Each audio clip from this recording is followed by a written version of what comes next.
Umaru Sissoko Embalo, président de la République de Guinée-Bissau. Son Excellence Goodluck Jonathan, ancien président de la République fédérale du Nigeria et médiateur de la CEDEAO.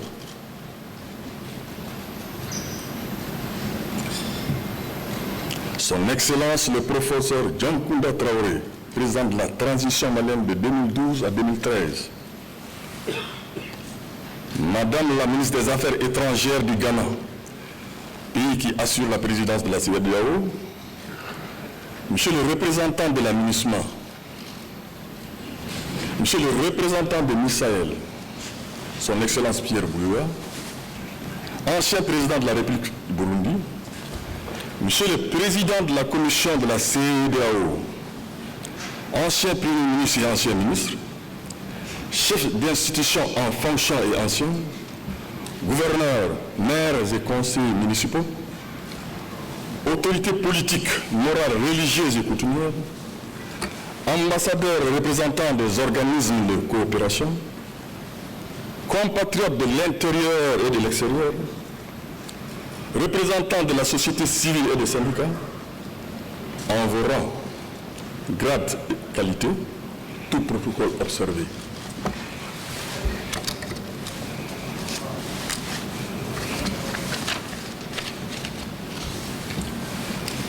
Qu'il vous plaise qu'avant toute chose, je rends grâce à Allah de nous avoir permis de voir ce jour, de faire en sorte que nous rencontrions pour le Mali, pour la grandeur du Mali, pour le confort du Mali. Puissent ceux d'entre nous qui jouissent d'une bonne santé continuer à bien se porter. Puissent celles et ceux d'entre nous qui souffrent de maladies recouvrer la santé. Puisse l'âme des êtres chers qui nous ont quittés reposer en paix, et une pensée pieuse pour les soldats du Mali et des forces armées tombés sur le champ de l'honneur. Fama, Barkhane, MINUSMA, qui ne sont là que pour assister le Mali dans sa guerre de libération. Et ont également une pensée pieuse pour tous les morts civils tombés lors de cette guerre et lors des récentes manifestations politiques. Pour tous ces morts, je vous prie d'observer avec moi une minute de silence.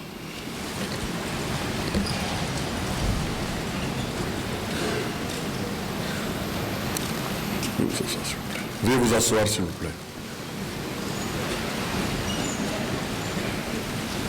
Je voudrais ensuite saluer le Comité national pour le salut du peuple pour son esprit patriotique, son sens du discernement et sa capacité d'écoute. L'investiture de son président, le colonel Assimi Goïta, en tant que vice-président de la transition en porte témoignage. L'action du CNSP du 18 août, tout le monde en convient, est la conséquence de la très grave crise sociopolitique qui a paralysé la vie de la nation des mois durant.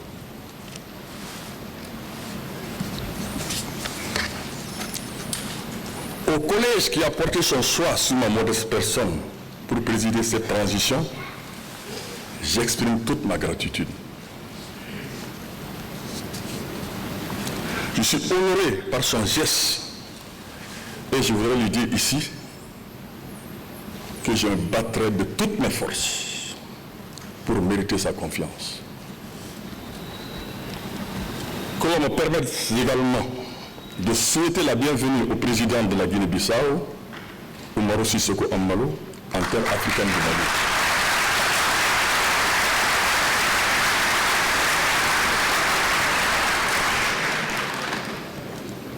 Président Embalo, vous êtes chez vous. Vous êtes parmi vos frères. Vous êtes encore parmi vos sœurs.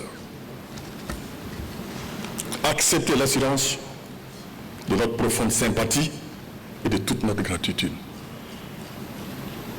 pour votre présence, oh combien significative parmi nous en ce moment et en ce lieu. Ma gratitude va également et bien entendu à la CE2AO.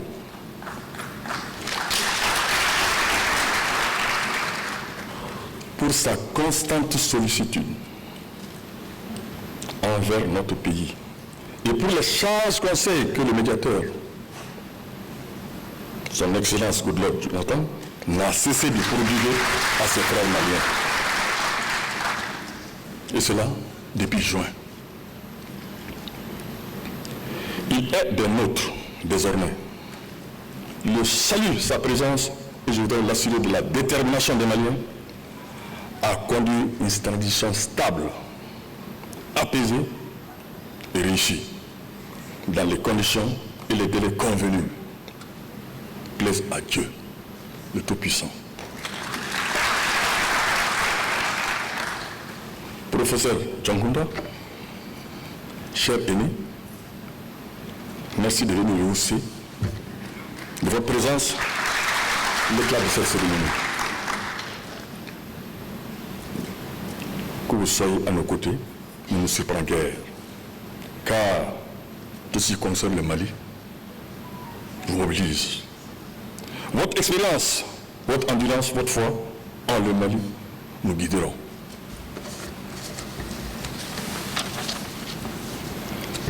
Mes chers compatriotes, il me plaît solennellement de dire à haute et intelligible voix que je serai toujours disponible pour servir le Mali. Servir le Mali est un privilège. Et cela doit être un honneur pour chacun de nous, pour chacun de nous. Malgré le poids des âges, malgré le confort de la retraite, je ne pouvais me soustraire à l'appel du devoir.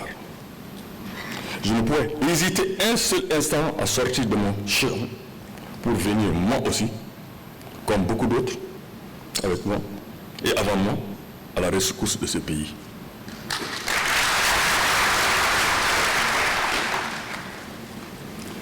Le Mali m'a tout donné. Je suis heureux d'être son esclave, soumis, prêt à tout pour qu'il renoue avec la pleine légalité constitutionnelle, avec des autorités élues, des représentants légitimes. Je n'ai pas d'autre mission, je n'ai pas d'autre prétention. Il s'agit pour moi, et il doit s'agir pour chacune et chacun d'apporter sa petite contribution, sa petite pierre à la consolidation de l'édifice national. Car la maison commune est ébranlée, affaiblie, humiliée. Elle tremble dans ses fondements depuis au moins une décennie. Oui, il ne faut pas avoir peur des mots. Le Mali est ébranlé, piétiné, humilié. Ébranlé, affaibli, humilié par ses propres enfants, par nous-mêmes.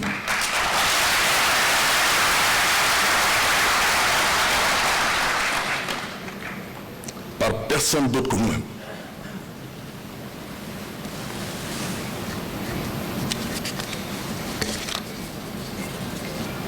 Chers compatriotes, chers partenaires du Mali, une transition ne saurait tout faire et doit se donner des priorités. Les notes ont été débattues, validées et consignées dans la Charte nationale de la transition, issue des journées de concertation des 10, 11 et 12 septembre dernier. C'est cette charte qui constitue mon bréviaire. Je dois donner ma vie.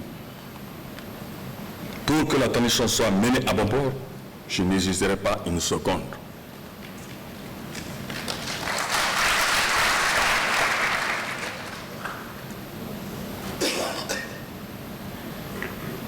Je suis prêt au sacrifice, prêt au sacrifice suprême pour que le Mali redevienne le Mali.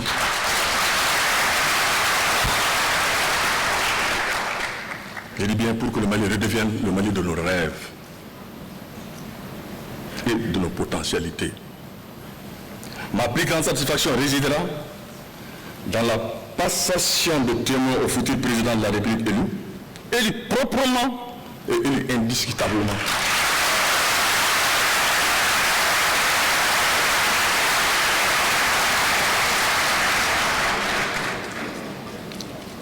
Pour cela, il nous faudra sans délai mener une réflexion profonde sur l'état de nos processus électoraux. Et ce, à l'effet de nous doter de bons textes, de bonnes pratiques, de solides contre-pouvoirs. Car sont ceux-là la force de toute démocratie. Au nom du peuple malien, qui ne saurait être privé de ses choix, au nom de la vérité des urnes, qui doit être la seule norme en démocratie, je combattrai sans concession les scrutins au coût astronomique.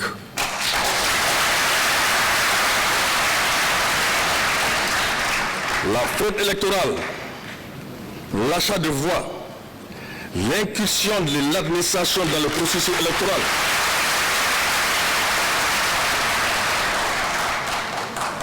la perversion des résultats pour les cours d'arbitrage,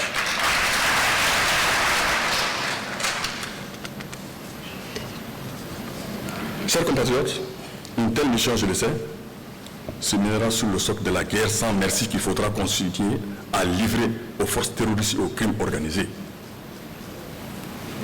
Les fléaux accablent certaines parties du pays depuis plus d'une décennie. Leur sanctuaire s'élargit au détriment de la sécurité nationale. Les demi-victoires ne se suffisent plus pour nous vaincus. Nous devons gagner totalement et durablement. Pour cela, il faut certes une gestion politique, là où celle-ci est nécessaire. Mais il est important de se doter de moyens les plus dissuasifs possibles.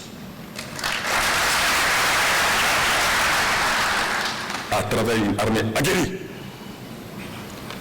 matériellement soutenue et moralement prête.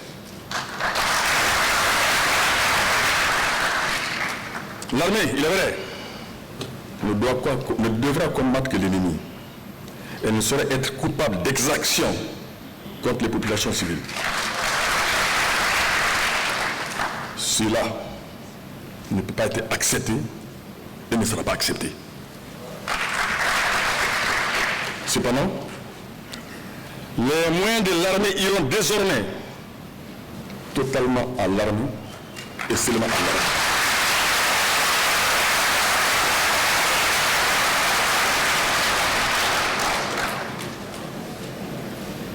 Chaque centime investi pour la défense et la sécurité de ce pays, surveillé, évalué, tant que je présiderai aux destinées de la transition.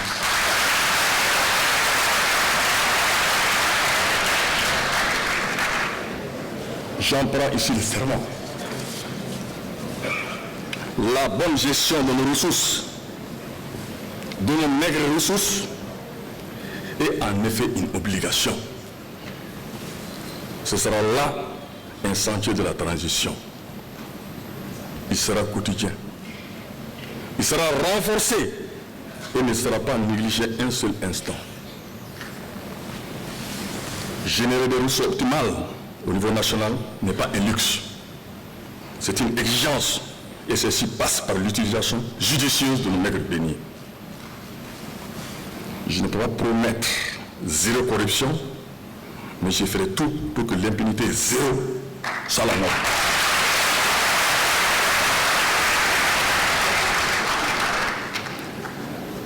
L'argent public est sacré. Et et je ferai en sorte qu'il soit dépensé de manière traçable et raisonnable. Avec tous les sacrifices que cela comporte. En termes de mesures systémiques et de répression des crimes et délits économiques. Tous les dossiers d'enquête réalisés par nos structures de vérification seront transférés aux juges au besoin.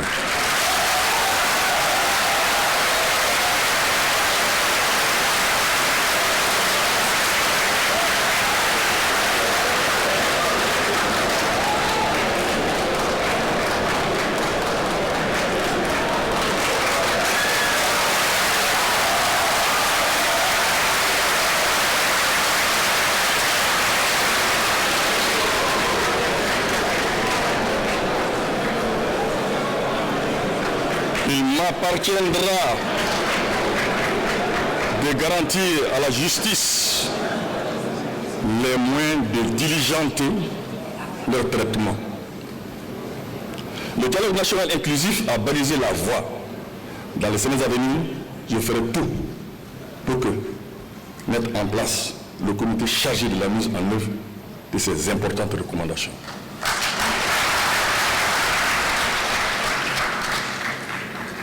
Chers compatriotes, la transition qui s'ouvre ne remettra pas en cause et ne remettra en cause aucun engagement international du Mali, ni les accords signés par le gouvernement. L'accord pour la paix et la réconciliation sera appliqué et ne sera rédigé que d'accords partis. Il en va de l'honneur de la République. Et il est important de redire aujourd'hui, en ce lieu, en ce moment, que le Mali, c'est le nord, c'est le centre, c'est le sud, c'est l'ouest, c'est l'État. C'est l'ensemble de ces régions, l'ensemble de ces terroirs, l'ensemble de ces cultures, sa diversité, toute sa diversité, son admirable diversité. Nous devons préserver notre pays à tous, et c'est à chacun de nous de jouer sa partition. Il nous faudra également gérer avec l'efficacité maximale la pandémie du Covid-19. Il importe pour ce faire de capitaliser les réussites, renforcer la prévention par le respect des mesures barrières. À aucun moment, nous devons baisser la garde. Le gouvernement de transition, qui sera incessamment formé, fera de la lutte contre cette redoutable pandémie une de ses plus grandes priorités. Le Mali vaincra.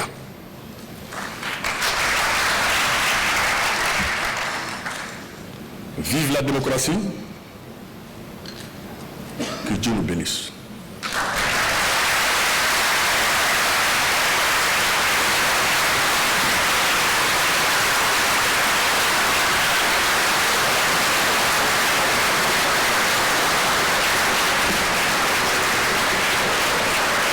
Voilà. Cérémonie d'investiture du président et du vice-président de la transition ici au CICB. Donc on l'appelle le premier pas d'un nouveau départ pour un Mali nouveau dont les filles et fils sont résolument tournés vers la construction d'un pays prospère. Sama.